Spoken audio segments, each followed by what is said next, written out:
The wedding bells were meant to ring at noon, and by 11:30, Lady Seraphina Vance was nowhere to be found. Servants searched the manor, room by room, their voices echoing through halls decorated with white lilies and silver ribbon, while outside, carriages carrying the county's most powerful families continued arriving, their occupants stepping down into crisp autumn sunlight, expecting a celebration and finding a rising current of panic beneath the polished surface of Ashworth Estate. Lord Reginald Vance stood in the entrance hall, his face rigid with a fury that had not yet found its target, watching guest after guest file in, each one greeted with a smile that did not reach his eyes. "She was here an hour ago," her lady's maid, a young woman named Prudence, kept insisting, wringing her hands. "I helped her into the underdress myself. She said she needed air." "Air," Reginald repeated, the word coming out flat and cold. For an hour. It was the stable master, a weathered man named Osric, who had worked the grounds for over 2 decades, who finally brought the answer, arriving breathless at the front steps, just as the groom's family began exchanging uneasy glances with each other across the crowded hall. "My lord," Osric said, "Lady Seraphina took the grey mare before dawn, rode out toward the hollow road." "I thought she meant to return before anyone woke." "The hollow road," Reginald said. Why in God's name would she ride toward the hollow road on the morning of her own wedding? No one had an answer. Not yet. But 3 hours later, when Seraphina finally returned, her wedding gown discarded somewhere along the way, her riding clothes streaked with dirt and grave soil, her hands raw from digging, the answer would arrive in a form that would shatter the Vance family's carefully constructed world. She walked through the front gates on foot, having left the mare tied a mile back, so its return alone would not raise alarm before she was ready to explain herself, and the guests who had gathered on the lawn, uncertain whether to leave or continue waiting, fell into a stunned, murmuring silence at the sight of her. Reginald crossed the lawn in long, furious strides, and the crowd parted before him the way crowds part before storms. "Where?" he said, his voice shaking with a rage he was struggling to contain in front of witnesses. "Have you been?" "Burying a man," Seraphina said, "who would have been left for crows. Otherwise." The silence that followed was total. Somewhere behind Reginald, Lord Halbrook, the groom's father, exchanged a look with his wife that needed no translation. Somewhere further back, the groom himself, a young man named Edmund Halbrook, who had never once, in the entirety of their brief courtship, seen Seraphina defy anyone, stood frozen with an expression caught between confusion and something that looked to those who knew him well, almost like admiration. "You abandoned your own wedding," Reginald said, "for a stranger." "He had no one else," Seraphina said. "Someone had to." But to understand how a young woman raised inside one of the county's most rigid, reputation-obsessed households could make a choice like this on a day meant to secure her family's future for generations, we must go back to the days before the wedding, back to a girl who had spent her whole life being told exactly who to become, quietly begun to become someone else entirely. Ashworth Estate sat at the center of a valley that had belonged to the Vance family for 6 generations. Its grounds meticulously maintained, its household run with the precision of a military operation, every detail calibrated toward a single, unwavering purpose: the preservation and advancement of the Vance name. Lord Reginald Vance had inherited this obsession from his own father, who had inherited it from his, until it had become something less like a family value and more like a kind of religion, one in which reputation was the only true measure of a life well lived. Seraphina was 22, the eldest of 3 children and the only daughter, and from the moment of her birth, her future had been understood by everyone around her as a matter of strategic importance rather than personal choice. She had been educated not toward curiosity, but toward usefulness, trained in the particular arts that would make her valuable on the marriage market, the correct posture, the correct conversation, the correct amount of warmth extended toward exactly the right people and withheld from everyone else. It had not always felt like a cage to her.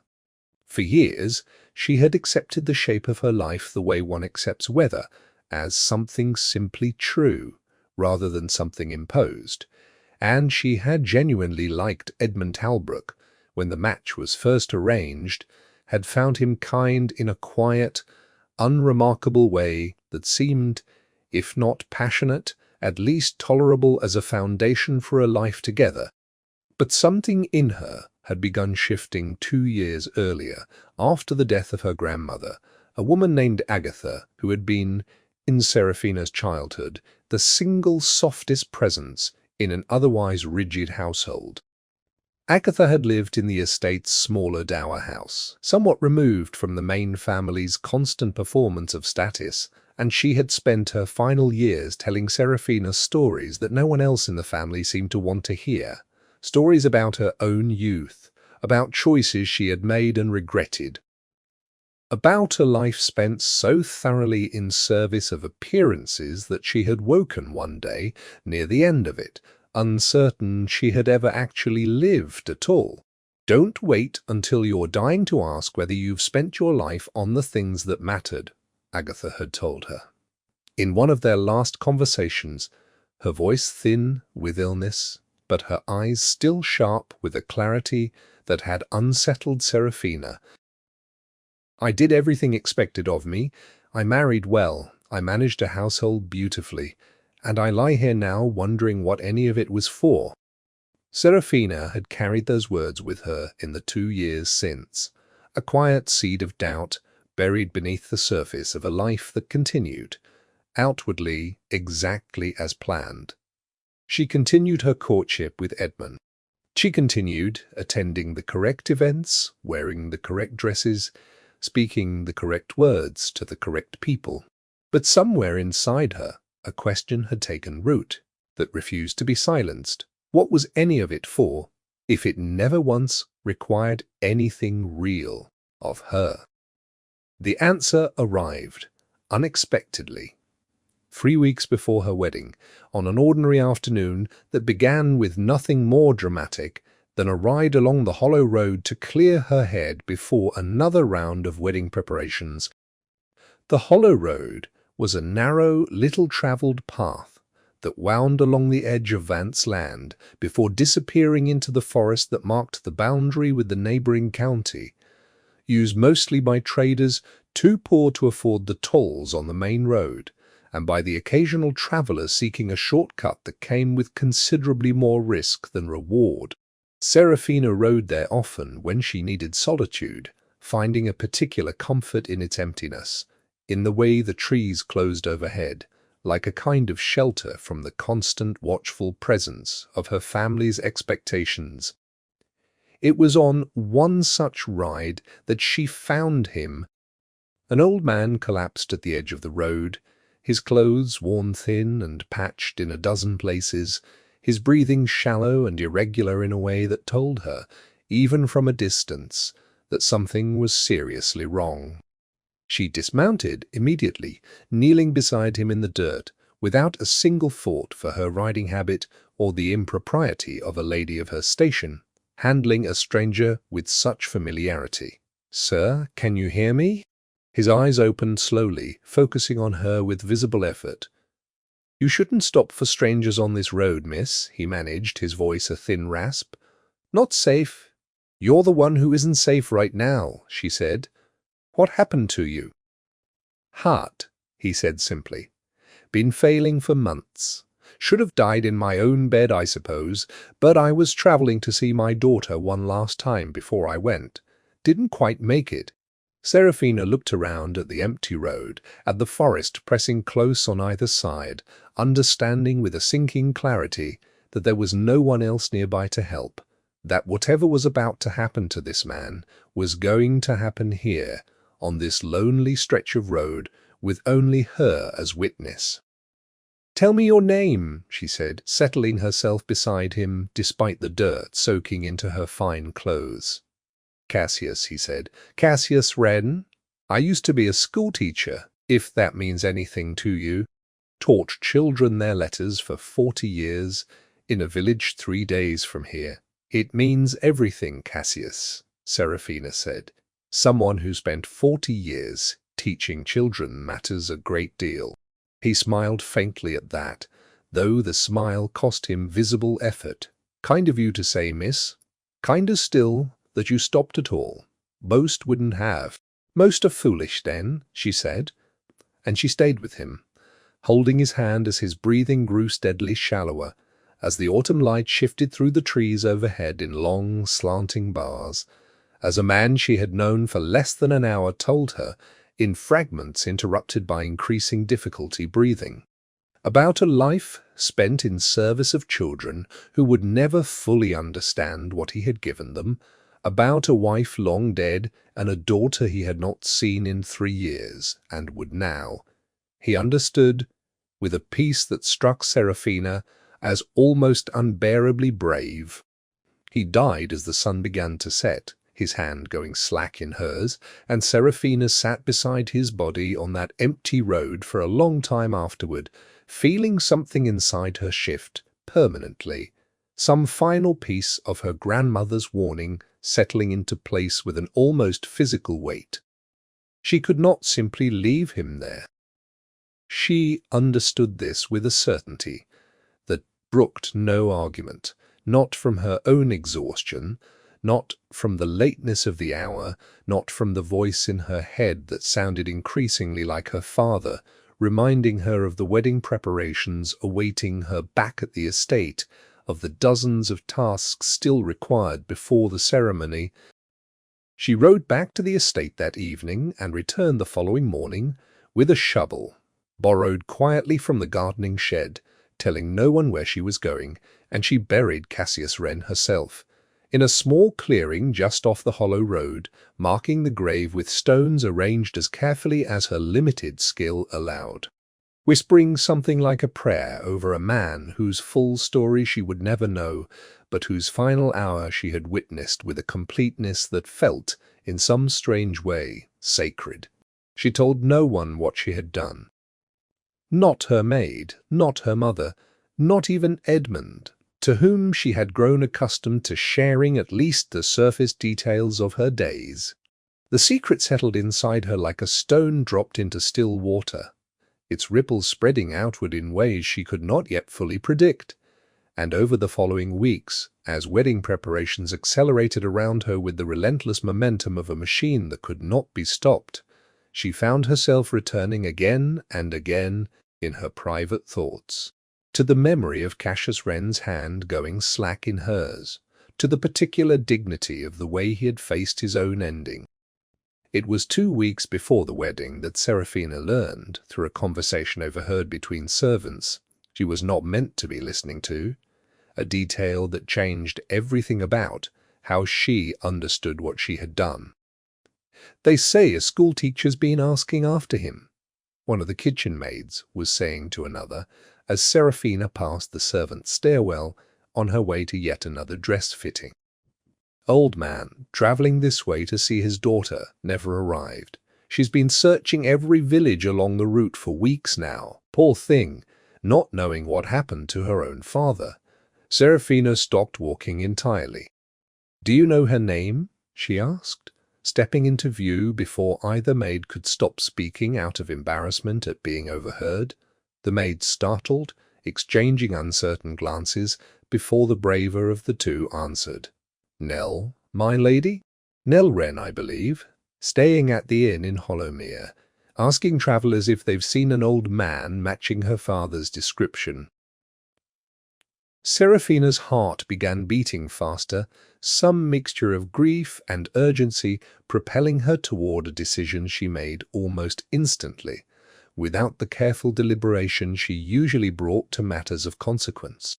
She rode to Hollowmere that same afternoon, finding the inn easily enough, and there, in a small room rented by the week, she found a woman perhaps 10 years her senior, her face drawn with weeks of worry and searching, who looked up at Seraphina's knock with an expression of desperate, exhausted hope that made what Seraphina had come to say feel almost unbearably cruel to deliver. "Are you Nell Wren?" Seraphina asked. "Yes." "Do you have news of my father?" "Please, if you know anything at all, I do," Seraphina said, and she told her everything: the collapse on the hollow road, the hours spent at his side as he passed, the burial she had performed herself in the small clearing just off the path, watching as each piece of information landed on Nell Wren's face like successive blows. Grief transforming slowly into something that included, unexpectedly, a fierce and grateful relief. "He wasn't alone," Nell said, when Seraphina had finished, her voice thick with tears. She was no longer trying to hold back. "All these weeks I've imagined him dying alone on some road, and instead—" She stopped, unable to finish the sentence, and Seraphina reached across the small space between them and took her hand, the same gesture she had offered a dying stranger weeks before. "He talked about you," Seraphina said. "In his last hour he wanted very badly to see you again." Nell wept for a long time after that, and Seraphina stayed with her through the worst of it, understanding in some new and complete way that the decision she had made on that empty road had not been merely about a stranger's dignity in death, but about this moment too, about a daughter who now, because of what Seraphina had done, understood the truth instead of being left forever in the agony of not knowing. It was during this visit that Nell mentioned, almost as an aside, a detail that would prove far more significant than either of them understood in the moment. "My father wasn't just a village school teacher," she said. "Before that, he served as a battlefield medic for nearly a decade in the wars against the Northern Territories. Saved more lives than anyone properly counted, though he never spoke of it much. Said the memories were too heavy to carry in conversation." Seraphina absorbed this information with a quiet, growing sense of the scope of what had been lost on that road, understanding that the man whose hand she had held as he died had been, in ways she had not fully grasped, someone whose life had mattered enormously to more people than she could have known. She promised Nell she would take her to the grave, and the following morning the two women rode together to the small clearing off the hollow road, where Nell knelt beside her father's resting place and wept again, this time with something that looked, to Seraphina's careful observation, almost like peace beginning to settle in alongside the grief. "Thank you," Nell said when they finally rose to leave, "for what you did, for not leaving him there, and for coming to find me. I don't know how to repay a kindness like this." "You don't need to repay it," Seraphina said. "I only wish I could have done more." But the encounter had changed something fundamental in Seraphina's understanding of her own life, of the wedding now bearing down on her with less than 2 weeks remaining, of the particular emptiness she had begun to feel whenever she imagined the decades of performance still stretching ahead of her, as she had, for the first time in her adult life, done something entirely of her own choosing.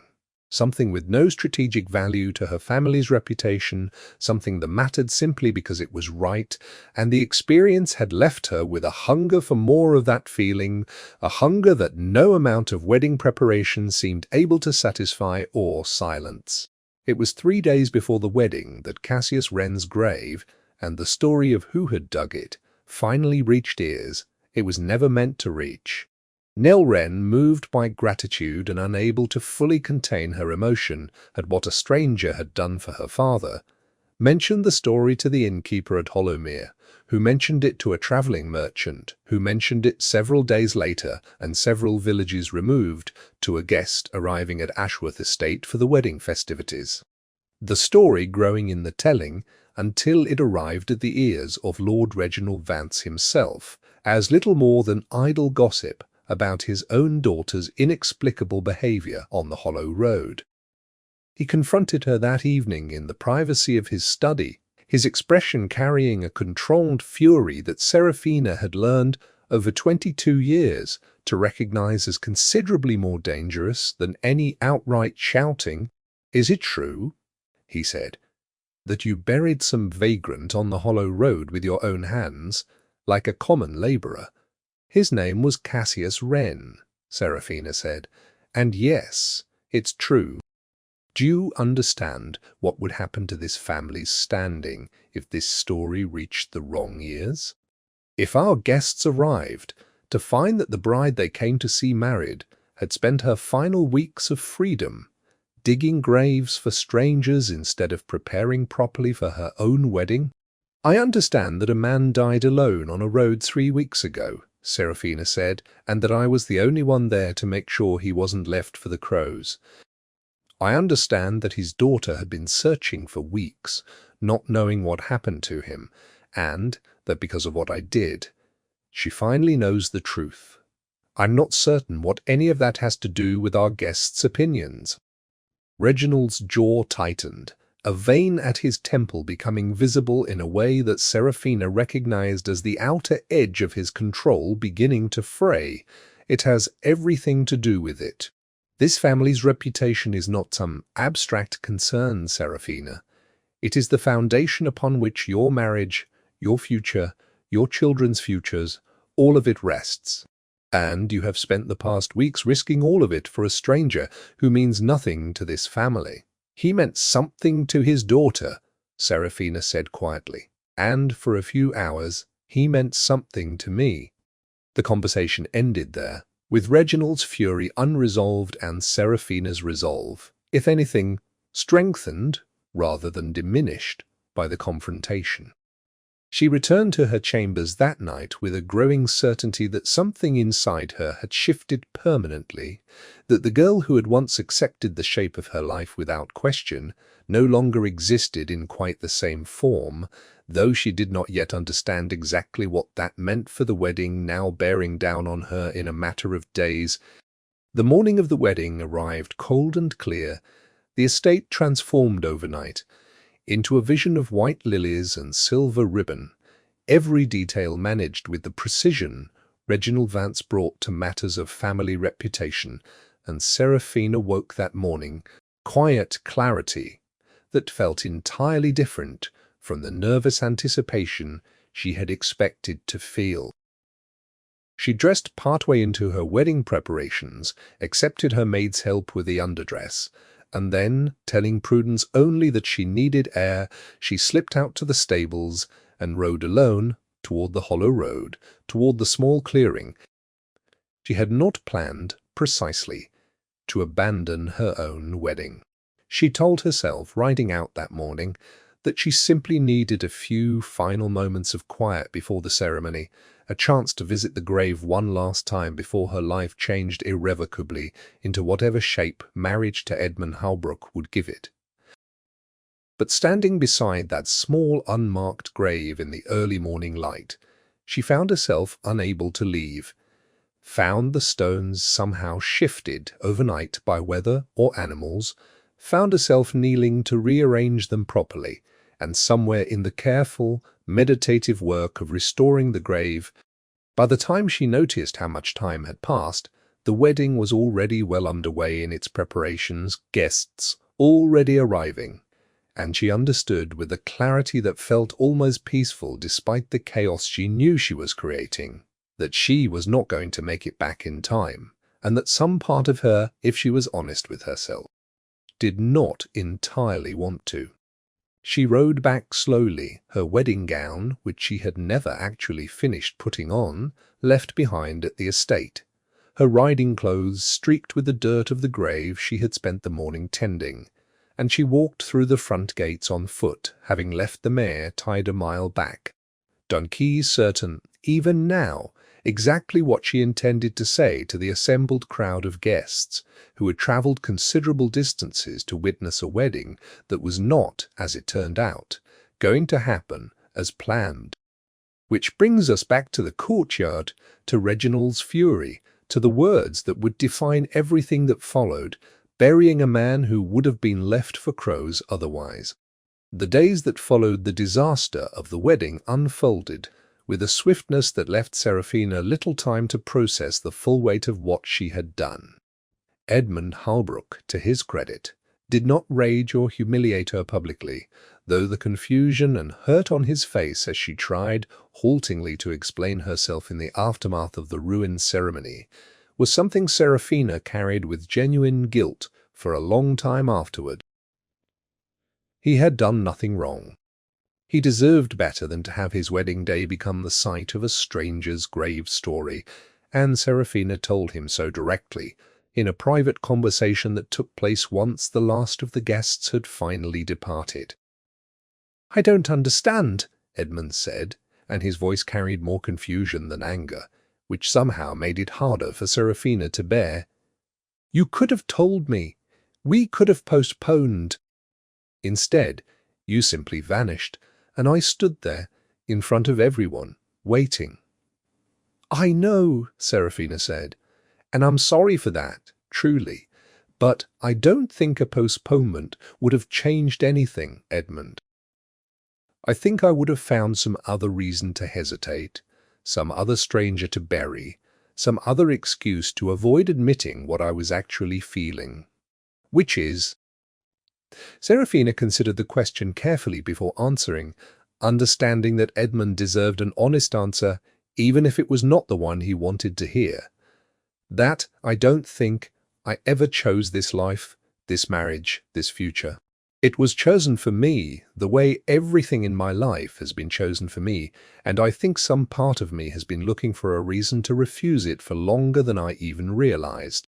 Edmund absorbed this in silence for a long moment, his expression shifting through hurt and confusion, before settling finally into something that looked almost like understanding, though it was clearly costing him considerable effort to reach it. "I wish you had told me this before today," he said. "Not because I'm not hurt, because I am, considerably, but because I think I would have understood if you'd given me the chance. I'm not the monster your father seems to think I'll become if this engagement ends." It was, in its way, the kindest possible response Serafina could have hoped for, and though the engagement was formally dissolved within the week, Edmund never spoke publicly against her, never allowed the scandal to curdle into the kind of bitter gossip that might have followed a more vindictive man's humiliation. Reginald Vance's response was considerably less generous. He summoned Serafina to his study 3 days after the failed wedding, his fury having had time to calcify into something colder and more deliberate than the heat of that first confrontation, and he informed her, without preamble, "You have humiliated this family beyond any repair I am willing to attempt," he said. "The Halbrooks will not renew the engagement, not after what you've done, and no family of comparable standing will consider a match with a woman who abandoned her own wedding to dig graves for vagrants on public roads. You have made yourself unmarriageable, Serafina, and in doing so, you have made yourself, as far as this family's future is concerned, entirely without value." "I understand you're angry," Serafina said, "but—" "You do not understand anything," Reginald said, his voice rising now, the control finally cracking under the weight of the humiliation he had clearly been nursing in private for days. "I am removing your name from the family records, effective immediately. You will no longer be recognized as a Vance, will inherit nothing, will bear no claim to this family's name or its resources. You have chosen strangers over your own blood, Serafina, and so strangers you shall have exclusively for the remainder of your life." The words landed with a finality that Serafina had not fully expected, despite everything, some part of her having assumed that whatever punishment her father devised would eventually soften, would eventually be negotiated back from its most extreme form.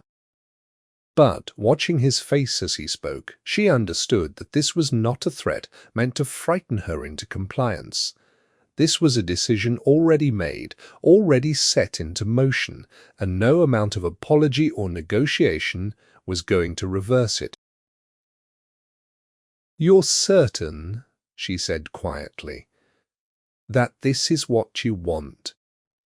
"I am certain," Reginald said, "that a daughter who abandons everything this family has built for the sake of a stranger's grave has already chosen to no longer be my daughter in any way that matters. I am simply making the arrangement official." She left Ashworth Estate 3 days later, with considerably less than she had carried away from that first ride to the Hollow Road, her family having stripped her not only of her name, but of virtually every material possession that might have connected her to the life she had once been meant to lead. She took only a small amount of coin, saved privately over the years from allowances she had rarely spent, and the clothes on her back, and she walked away from the estate that had been her entire world for 22 years, without a single member of her family present to see her go. She thought, walking down the long drive away from the only home she had ever known, of her grandmother Agatha's words, spoken in those final weeks of illness. "Don't wait until you're dying to ask whether you spent your life on the things that mattered." She had asked the question early, it seemed, far earlier than her grandmother had managed to, and the cost of asking it had proven considerably higher than she might have anticipated. But walking away from Ashworth Estate that morning, stripped of her name and her inheritance and every material comfort she had ever known, she found, to her genuine surprise, that she did not regret the choice that had brought her to this moment.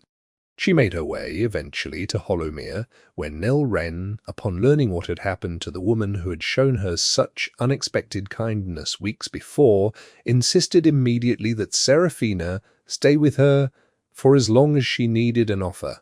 "You gave me back my father's dignity," Nell told her as she helped Seraphina settle into the small room above the inn, where Nell herself had been staying during her search. "The least I can do is make sure you have somewhere to land." Over the following months, a friendship developed between the two women that neither had expected, forged in the strange circumstances of Cassius Wren's death and burial, deepening through the shared work Nell had taken up in her father's memory, tending to travellers who fell ill along the roads near Hollowmere, offering the same kind of care her father had once offered as a battlefield medic decades before. Seraphina, discovering in herself an aptitude for this work that surprised her, given her upbringing had prepared her for absolutely nothing practical, began assisting Nell in earnest, learning the basics of tending wounds and fevers, learning the particular patience required to sit with the dying and the frightened. Finding in this work a sense of purpose that had been entirely absent from the carefully managed performance of her old life. It was nearly a year later that word of what had happened at Ashworth Estate finally reached Seraphina in a form she had not expected. A letter arrived at the inn, addressed in handwriting she recognized immediately as her younger brother's, a boy named Theodore, who had been only 16 when she left, and who had, as far as she knew, never once contradicted their father's wishes about anything in his entire life. "Sister," the letter began, and Seraphina felt her chest tighten at the word. A word she had assumed she would never hear addressed to her again. "I do not know if this letter will find you, but I have spent the past year trying to learn where you went. Quietly, without father's knowledge, and a travelling merchant finally gave me word that you were seen in Hollowmere. I must tell you what has happened here since you left, because I think you deserve to know, and because I no longer believe father was right to do what he did." The letter went on to describe a household transformed by grief and consequence in ways Seraphina had not anticipated. Her mother, it seemed, had never fully recovered from the shock of Seraphina's disappearance, had grown increasingly withdrawn and unwell in the months following, until finally, 6 months after Seraphina's departure, she had confronted Reginald directly, in a confrontation the entire household staff had overheard, demanding to know what had truly been gained by erasing their daughter from the family records. "What have you actually protected?" Theodore wrote, quoting his mother's words as best he could remember them. "By driving away the one child in this family who ever did anything with genuine goodness in her heart. What reputation is worth more than her? I have watched you polish this family's name for 30 years, Reginald, and I have finally understood that the name means nothing if it costs us the people who make it worth bearing." Reginald, according to Theodore's account, had not responded well to this challenge, at least not initially, but the confrontation had planted something that continued to grow over the following months, a doubt he seemed unable to fully suppress despite his best efforts. He had grown quieter, Theodore wrote, more withdrawn, spending long hours alone in his study, and though he had never once spoken Serafina's name aloud since her departure, the servants had begun to notice him standing, on occasion, at the window of what had once been her chambers, looking out at nothing in particular for long stretches of time. "I do not know if he will ever admit he was wrong," Theodore's letter concluded, "but I know that this house has felt like a tomb since you left, sister, and I know that Mother cries for you when she believes no one can hear her. If you are able, and if you are willing, I think there may yet be a chance for something to be repaired, though I understand entirely if you have no wish to return to a family that treated you so cruelly." Serafina read the letter several times before she fully absorbed its contents, feeling old grief and old anger mixing with something that surprised her, a flicker of hope she had not expected to still be capable of feeling toward the family that had cast her out so completely.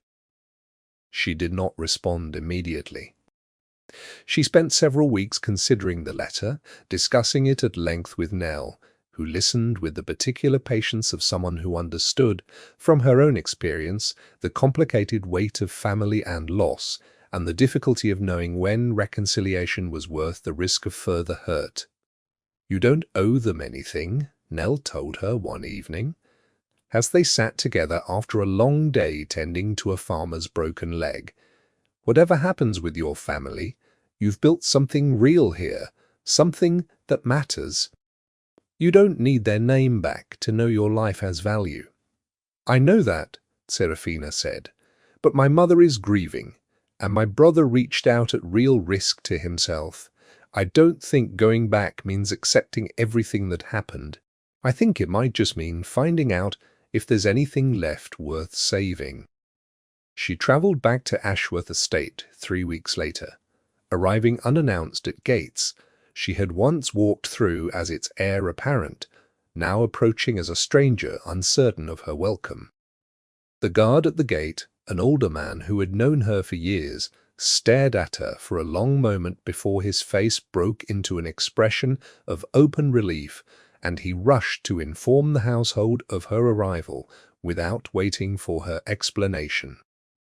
She found her mother first in the garden that had once been Agatha's favourite retreat, and the reunion between them unfolded with a rawness that neither woman tried particularly hard to contain. Months of grief and worry finally finding release in an embrace that lasted considerably longer than either of them could have managed words for. "I never wanted this," her mother said once she had finally found her voice again. "I want you to know that, whatever your father decided, I never wanted you gone from this family." "I know," Serafina said. "Theodore's letter told me as much. It was Reginald himself who proved the more difficult reunion, a conversation that took place the following morning in his study, the same room where he had once informed her with such cold finality that she was being stripped of her name. He looked older than Serafina remembered, the year having etched new lines into his face, new grey into hair that had still been mostly dark when she left. "I did not expect you to return," he said, his voice carrying none of its old certainty.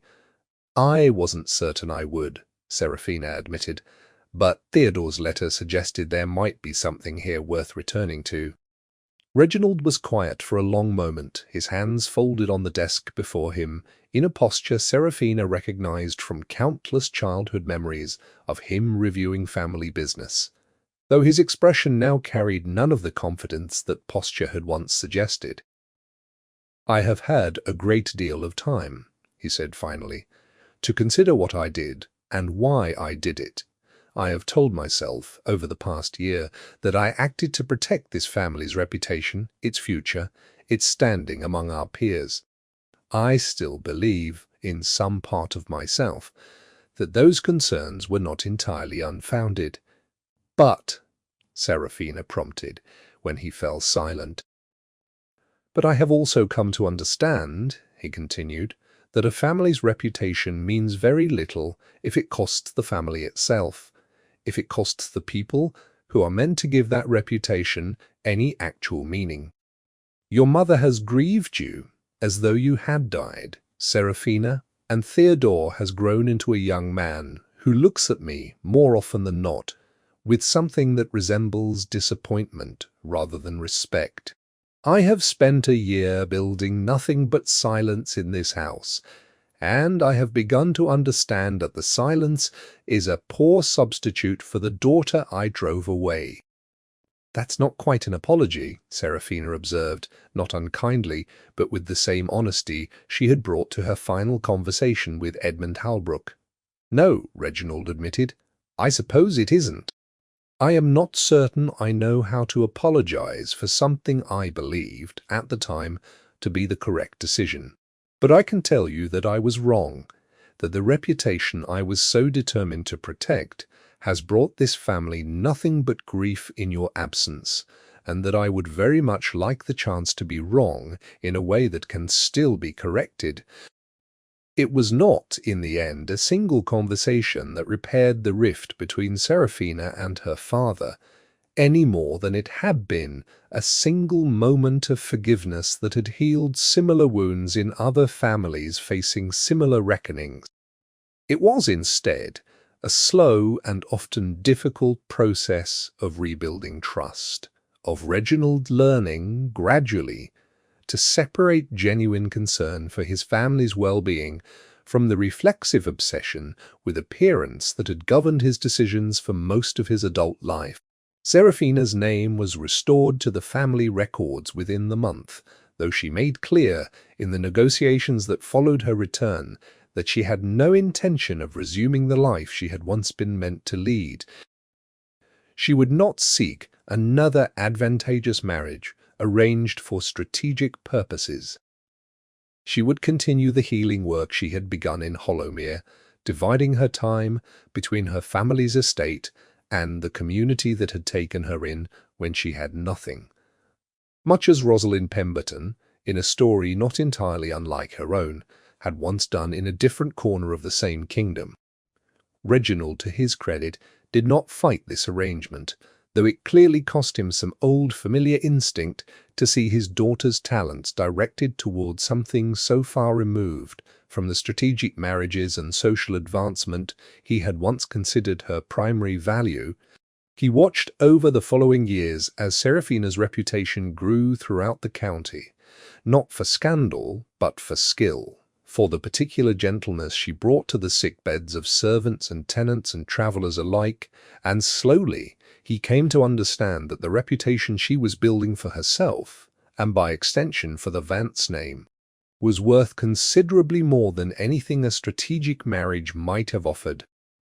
Nell Wren remained a lifelong friend, the bond forged over her father's grave, deepening over the years into something like family in its own right. And it was Nell who stood beside Seraphina some years later, when Seraphina finally did marry, not the strategic match her father had once arranged. Unassuming physician, she met through her healing work a man who valued her skill and her independence in equal measure, and who never once asked her to become smaller than the life she had built for herself. Cassius Wren's grave remained tended in the years that followed, not only by Nell, but by Seraphina herself, whenever she rode the hollow road, The small clearing gradually transformed into something like a proper resting place, marked eventually with a modest stone that Serafina commissioned herself, bearing his name and a simple inscription. He taught, he healed, and in his final hour, he was not alone.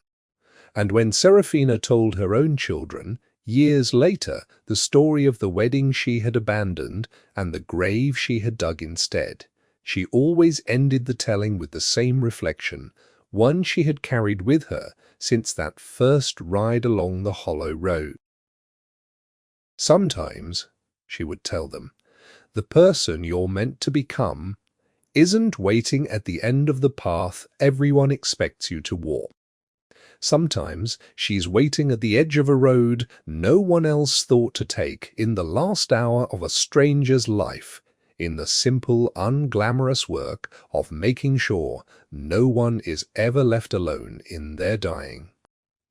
I found more of myself burying Cassius Wren than I ever found in all the years I spent preparing to become someone else's wife. That is not a lesson I would trade back, no matter what it cost me to learn it.